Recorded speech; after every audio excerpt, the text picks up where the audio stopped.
the best of Booktube this week. I obviously don't watch all of Booktube, that'd be impossible, but I do watch a lot of Booktube. And in this video, I'll present 5 videos by other Booktubers that jumped out at me, that stood out amongst the plethora of Booktube videos on this platform. My name is Jim, this is my channel, Books, Reading and Stuff. October on Booktube is Victober, where we celebrate Victorian literature, and one video which stood out for me for this was Scott of Gunpowder Fiction and Plot, whose video was Why Do Victorians Read So Much? This was a well-researched video where he looked into things like increasing literacy rates from the beginning of the Victorian era to the end of the Victorian era, with increasing compulsory education and things. And he also looked at the economy, how much people were earning and how much books cost. They were very expensive items at the beginning of the Victorian era. By the end of the Victorian era, they were a lot more affordable. It's a fascinating video with lots of Scott's erudite reflections. I will link to all the videos I mention in the show notes below. I've also put together a playlist and I'll link to that below for the 5 videos. I did this last week, the best of Booktube. If this is something you'd like me to continue, let me know in the comments. Also, let me know of any gems I missed in the comments. YouTube doesn't like posting links, so if you just post the name of the channel and the name of the video, I can find it and check it out. Like Scott, Roz of Scallydandling about the books asks a question, but her question was, are scary books never really scary? She's read a lot of Gothic tales, like the Gothic tales of Mrs. Gaskell or Elizabeth Gaskell. She's read Dracula, Dr. Jekyll and Mr. Hyde. She enjoyed reading them, but they didn't make her feel scared. And she asks, are there any books out there whose reading makes you feel scared? It's a fascinating video with some interesting comments. What do you think? Do you feel scared when you read a book? Many booktubers are also writers, authors. I've read quite a few of their books and I've been very impressed by what they've written.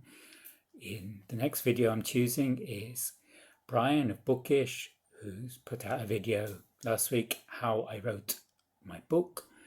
His great uncle was a World War II veteran of the Pacific War, and he's looking into the memoirs of his great uncle, and he looks into the regiment that he fought in during the Pacific War. He shows some of the research he's done for this. The book has been accepted for publication. It's not out yet. Brian is making some final revisions before it comes out. It's a fascinating insight into the process of writing a book.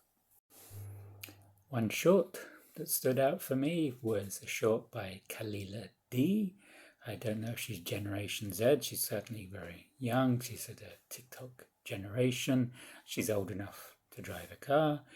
And she put out a video convincing you to read the books I hate, which is full of humor and shows some books with some text on about why you should or shouldn't read these. It's very short. I enjoy watching live streams, but I won't link to any particular live streams because I think live streams are best watched live when you can interact with the content creator and also interact with the other commenters. I think that's the best way to watch a live stream. 3 live streams I'm going to mention though. There's Greg and Alan. Greg of Another Bibliophile Reads and Alan of Big Hard Books and Classics. Every Monday they put out a live stream video and they'll usually interview another booktuber or sometimes several other booktubers.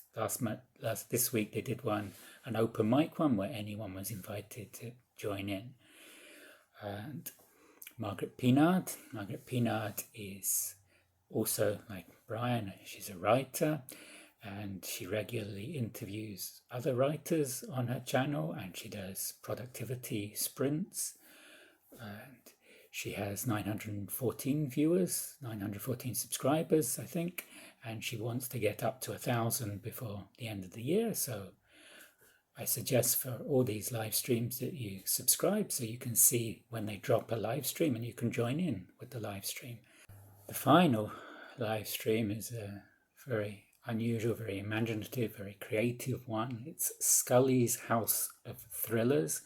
Scully bills himself as the author who reads to you. He's from the Deep South. He's put out a couple of books. I read one of them, The Dutch Coffee Shop, which was very good, about the drug gangs in the Netherlands. And in his live stream, he uses a lot of animations, a lot of different voices. He's often joined by other people voicing different characters, and lots of sounds. He plays a lot with ASMR. It's something you really have to look at to understand what it's about. It's very creative, very imaginative. Scully is a genius. And the final video I'll tell you about is The Vengeance of Varney the Vampire. This was a humorous, informative video put out by the bewigged Michael K Vaughan, and he tells us about Varney the Vampire, who was a character in this Penny Dreadful in the mid-19th century, long before Bram Stoker penned Dracula, which is usually where we think of vampire fiction starting, but it started a long time before Dracula. So those were my picks of the week. Please let me know if I missed any gems in the comments below, and if you'd like to see more of these weekly selections, let me know again in the comments. And if you like this video, you can like below. This will help me with the YouTube algorithm, and I'll see you on the next video. Goodbye.